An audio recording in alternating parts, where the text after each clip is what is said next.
Ya bu merdaneli radavatörün en büyük rahatlığı işte bu arkadaşlar. Şimdi bu arada akşam oldu, unutmadan ben hayvanlarımızı da besleyeyim.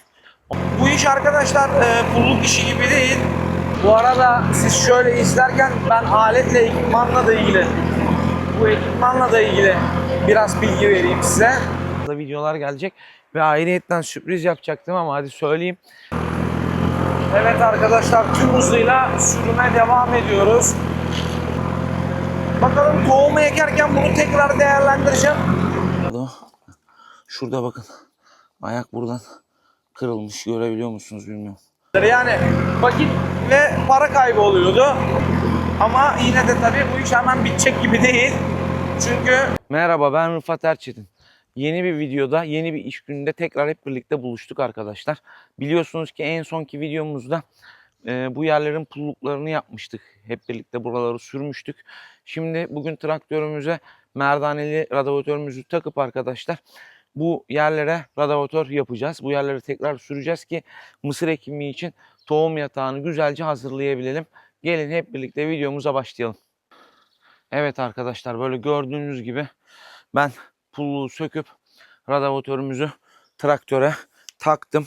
Fakat birkaç tane ayağı gevşek gibi geldi gözüme, şu ayaklardan vidaları.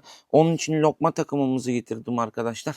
Şimdi onların vidalarını kontrol edelim hep birlikte, gevşek var mı yok mu diye. Ondan sonrasında da işimize başlarız inşallah. Şimdi arkadaşlar siz oradan beni görebiliyor musunuz bilmiyorum ama ben traktörü özellikle buraya gölgeye yanaştırdım. Çünkü hava yine çok sıcak. Ve dal kıpırdamıyor yani. Harbi dal kıpırdamıyor diyebilirim. Ayakları şimdi tek tek hepsini kontrol edeceğim. Boşluk var mı, gevşek? Bir sürü topraklar da döküldü. Var mı diye. Varsa gevşek olanlar, onları sıkacağız arkadaşlar. Vallahi buraya damlamalar da toplanmış ama onları artık sökmekle şu an vakit kaybedemem. Evet, bu sırada da hepsi sağlam. Evet, burada bir tane gevşek var. Onu bakalım sıkabilecek miyiz?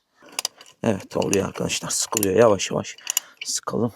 Yalnız bir tane bıçak eksik. O kötü oldu. O gerçekten de kötü oldu şimdi. Göstereceğim az sonra size o eksik bıçağı da. Şimdi fark ettim ben de onu. Bir de bugün günlerden pazar. Buraya da bütün iş yerleri falan, her yer kapalı. Onun için gidip bir yerden ayak da alamam. Bugünlük böyle işimizi görsün bir eksikle. Ondan sonra bir dahaki şeyde inşallah değiştiririz onu da arkadaşlar. Ne yapalım? Vallahi civatalar, somunlar da pas olmuş. Çok zor sıkılıyor. Bakın arkadaşlar, kırık ayağı da size şöyle göstereyim. Nerede o? Şurada bakın. Ayak buradan kırılmış. Görebiliyor musunuz bilmiyorum. Evet. Yapacak hiçbir şey yok. Bu seferlik, bugünlük. Vallahi arkadaşlar yapacak bir şey yok. Bugünlük böyle kullanacağız. Bir dahaki kullanımdan önce tekrar bir göz gezdiririz onlara. Evet arkadaşlar, radavatörün de kontrollerini yaptıktan sonra şimdi tarlamıza giriyoruz. Bir denemek için şöyle bir gideceğiz. Bir hep birlikte kontrol edeceğiz bakalım oluyor mu? Eğer oluyorsa bugün buraları, bu iki parçayı da bitirene kadar yapacağız. Şimdi ben biraz deneme yaptım. Şöyle size de göstereyim. Traktörün arkasındaki yerle sağındaki ve sondaki yerin arasındaki farkı görebilirsiniz. Yani şöyle ayağımla falan bastırınca da pek gömülmüyor toprak. Yani arkadaki merdane de iş yapıyor. Sıkıştırıyor anlamına geliyor bu. Vallahi arkadaşlar oluyor. Bu böyle bu kadar olacak yani. Buna daha yapacak bir şey yok zaten. Bu şekilde hep birlikte tarlamızı süreceğiz. Gelin, deneme işi bitti, şimdi sıradan artık sürmeye başlayalım. Evet arkadaşlar, ben birkaç sıra yaptım az önce. Şimdi de tüm hızıyla yine sürmeye, tohum yatağını hazırlamaya devam ediyoruz. Bakın size yaptığım yerleri göstereyim. Şu sol taraflar yaptığım yerler arkadaşlar. Yani istediğimiz gibi oluyor. Bizim bu toprak yapılarımız ağır olduğu için toprağa çok fazla inecek bir imkanımız yok. Bu kadar oldu mu bizim için yeterli. Bakın şöyle radavatörün de görüntüsünü çekeyim arkadaşlar size. Biraz tozlu bir ortam ama yapacak bir şey yok. Sizce nasıl oluyor? Beğeniyor musunuz? Güzel oluyor mu arkadaşlar? Fikirlerinizi yorumlarda belirtmeyi unutmayın.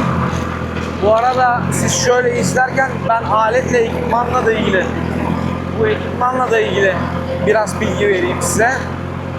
Ekipmanımız Yurdusar marka arkadaşlar. 2100 santim iş genişliğine sahip 48 uçaklı ağır tip merdaneli radavatör diye geçiyor.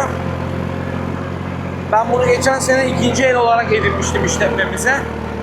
Bu arada aletleri ve ekipmanları tanıttığım, çiftlikte kullandığım alet ve ekipmanları tanıttığım bir video hazırlayıp yayınlamıştım geçenlerde. Onu da izlemek isterseniz şuralara bir yerlere kart koyarım. Ona tıklayıp izleyebilirsiniz arkadaşlar.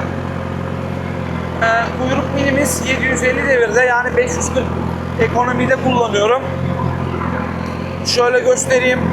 Motor devrimiz 1800 devir civarı falan. Hızımız da 3,5 kilometre hızla falan ilerliyoruz arkadaşlar. Güzel oluyor yaptığımız iş. Ben beğeniyorum.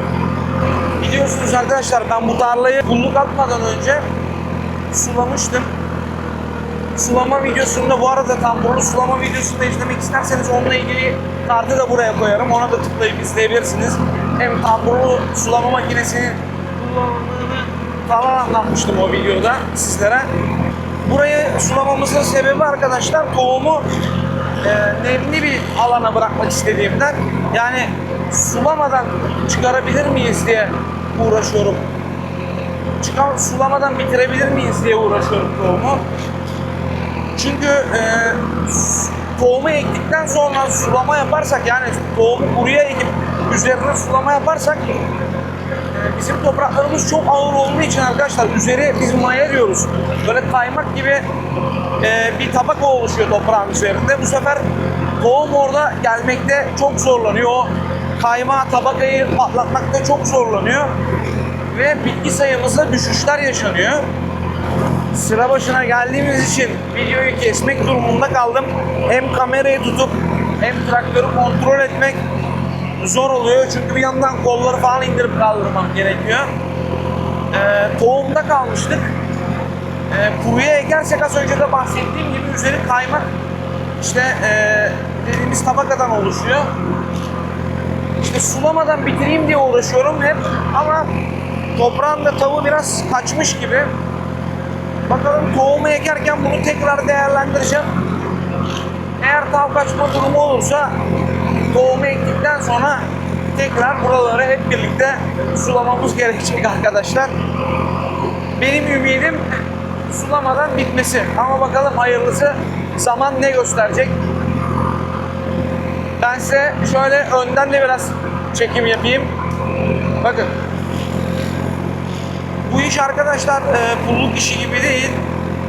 Pulluk işinden daha hızlı ilerliyor bu işimiz.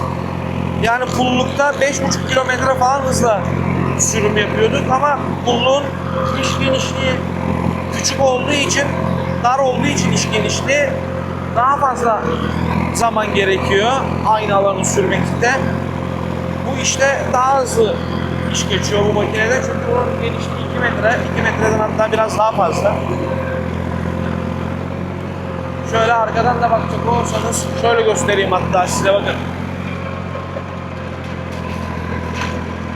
Bence gayet güzel oluyor arkadaşlar, ama sizin fikirleriniz ne bilmiyorum tabi. Ya bu merdaneli radavatörün en büyük rahatlığı işte bu arkadaşlar.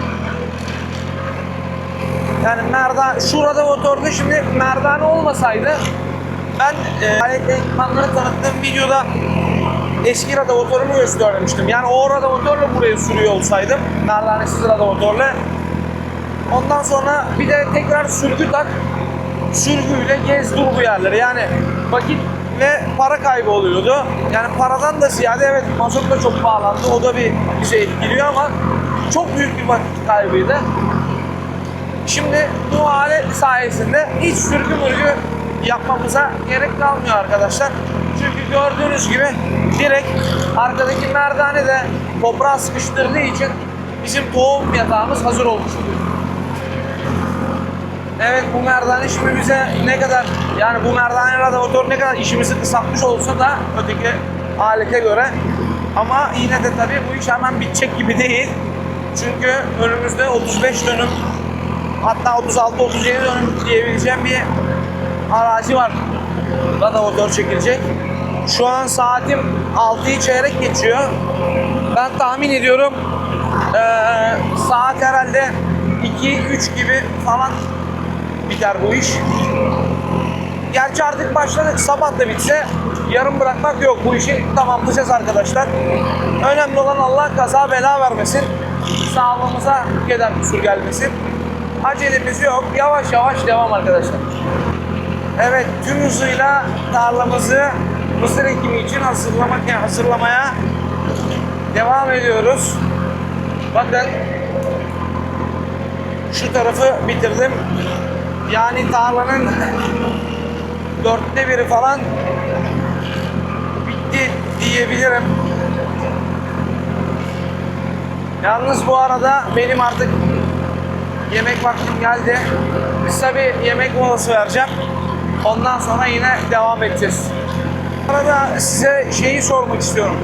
Şimdi benim bu kullandığım makine radyatör diye geçiyor ve bunun bıçakları yatay çalışıyor. Yani bu şekilde yere paralel dönüşler yapıyor.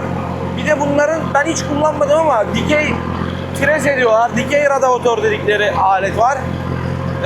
Onun bıçakları yere bu şekilde dönerek çalışıyor. Yani o aleti kullanan içinizde var mı arkadaşlar? Varsa bana önerir misiniz?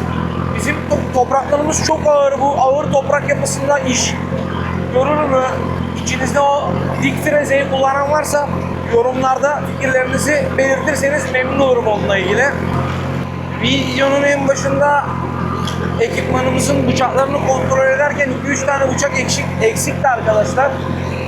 Ama eksikliği hiç hissedilmiyor gördüğünüz gibi.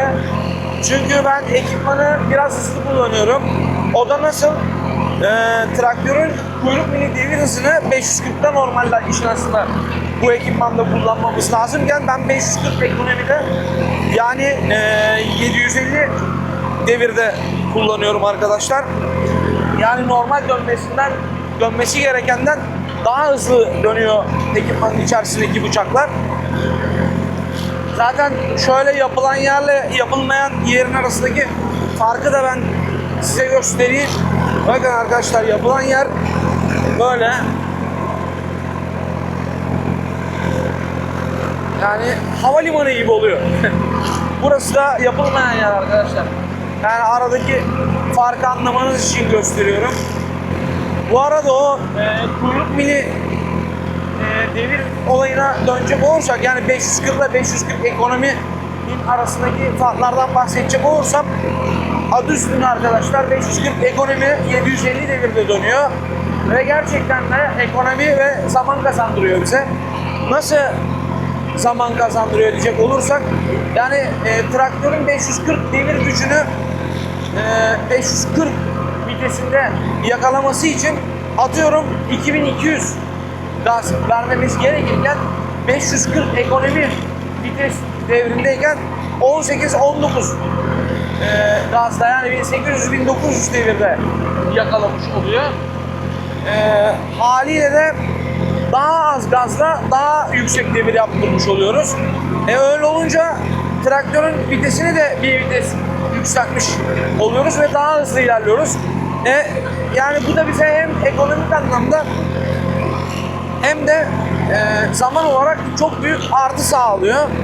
Bu arada bu videoyu ben hangi gün yayınlayacağım belli değil yani onun tarihi şu an. Ama size şöyle bahsedeyim, videolarımın arasında 2-3 gün oluyor fakat pulluk işi videosunu izlediniz mesela, bu yerlere pulluk yapmıştık. Ben pulluğu dün yaptım. Bugün de bu radyatörü yapıp doğum yatağını hazırlıyorum. Yarın da bir Allah işi karışmaz, bir arıza veya bir terslik olmazsa mısırı ekeceğim. Havalı pneumatik mibzerimizle ekeceğiz hep birlikte yine. Ama dediğim gibi siz videoları izlerken bunların arasında 2-3 gün oluyor. Çünkü videoları günü gününe yetiştirip yayınlamam çok zor. Yani çünkü video çekildiği gibi paylaşamıyorum. Onun bir editleme, videoyu hazırlama süreci var. O da bir apayrı bir emek istiyor ve bir vakit istiyor.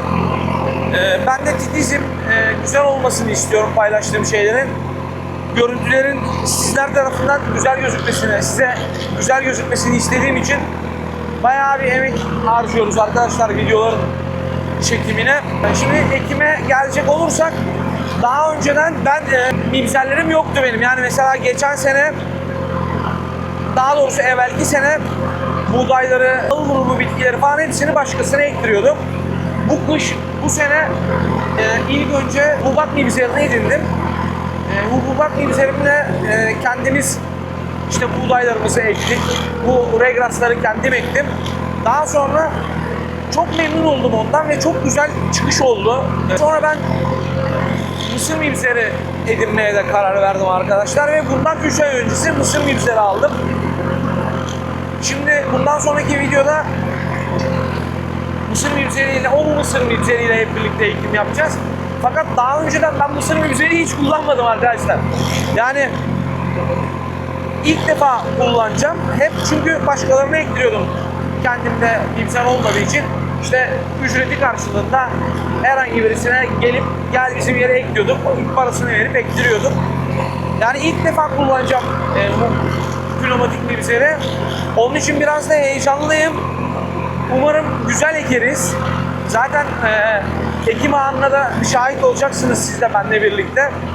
Bu arada sıra başına geldik. Yine ben traktörü çevireyim arkadaşlar, muhabbetimize öyle devam edelim.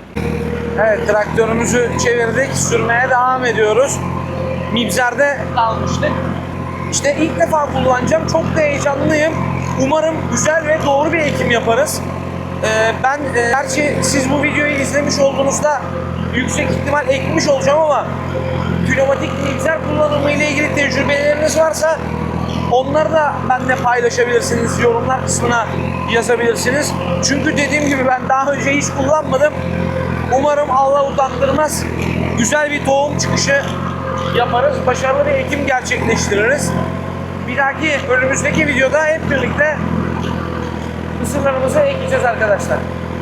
Şimdi ben sizin için biraz hızlandırılmış görüntüler alacağım. Gelin hep birlikte izleyelim.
Evet arkadaşlar, saatimiz 8.30'a gelmek üzere ve güneş battı, batacak neredeyse. Kuzey Ege'de gün batımı da böyle gözüküyor işte arkadaşlar. Ben tarlanın 3'te 1 kısmını falan bitirdim sayılır. Yani çok güzel oluyor. Bakın şöyle göstereyim. Ayağım da gömülmüyor hiç. Güzel bir tohum yatağı hazırlanıyor diyebilirim yani arkadaşlar. Hadi gelin hep birlikte kaldığımız yerden sürümümüze devam edelim. Şimdi şöyle tekrar göstereyim. Sadece şu alan kaldı. O da yani tarlanın 3'te 1'i falan sayılır. Orayı bitirdikten sonra yandaki parçaya, yeni ağrımızın önündeki yere, yani bu koyunları mer olarak kullandığımız yere geçeceğim. Oranın da sürümünü bitirdik mi artık evimize gidip dinlenebiliriz arkadaşlar. Hadi gelin hep beraber sürüme devam edelim.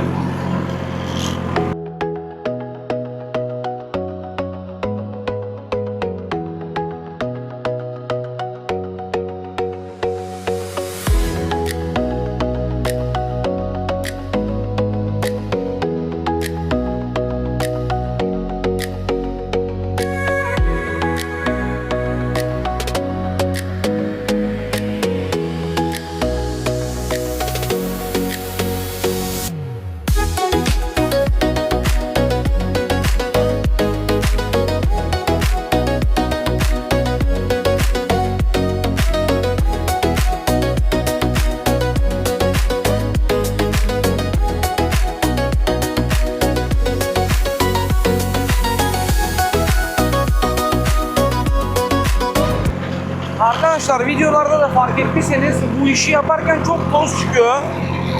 Yani bunu anlayamadım ben. Çünkü biz bu yeri suladık da sürdük.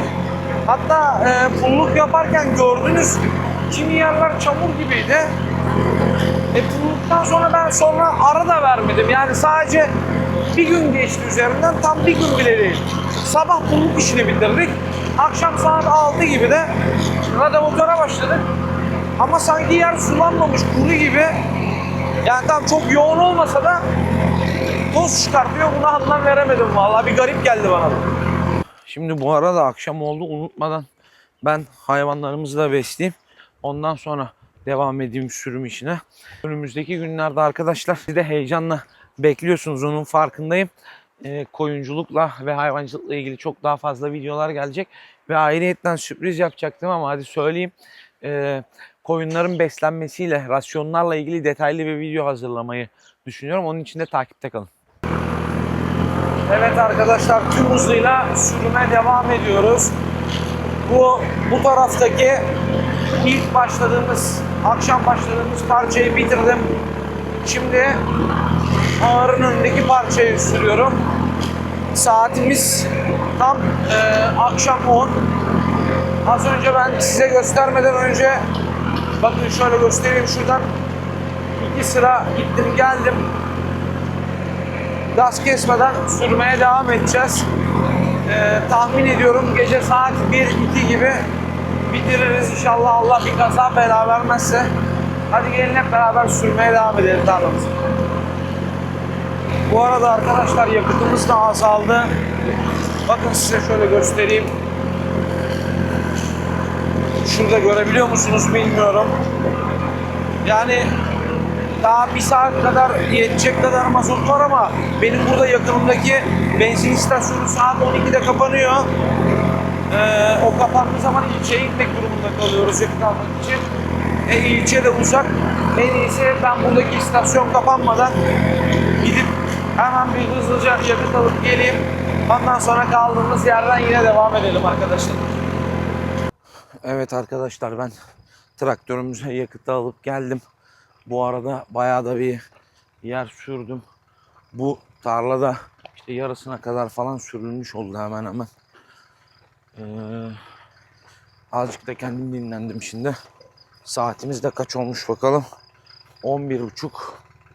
tahmin ediyorum en fazla 1,5 saat sürer diye kalan işi. Şöyle göstereyim bakın. Traktörümüz burada zaten. Bu alan, buralar komple sürüldü arkadaşlar. Şimdi ben kaldığımız yerden sürümümüze devam edeyim.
Evet arkadaşlar, çok şükür kazasız belasız bu işin de sonuna geldik. Saat tam 1'de işimiz bitti. Vallahi havalimanı gibi yaptık tarlaları. Çok güzel oldu. Güzelce tohum yatağı hazırlanmış oldu. Yeni videolarda görüşmek üzere arkadaşlar. Kanalımıza abone olup videolarımızı beğenmeyi unutmayın. Hepinize selamlar. Hoşça kalın.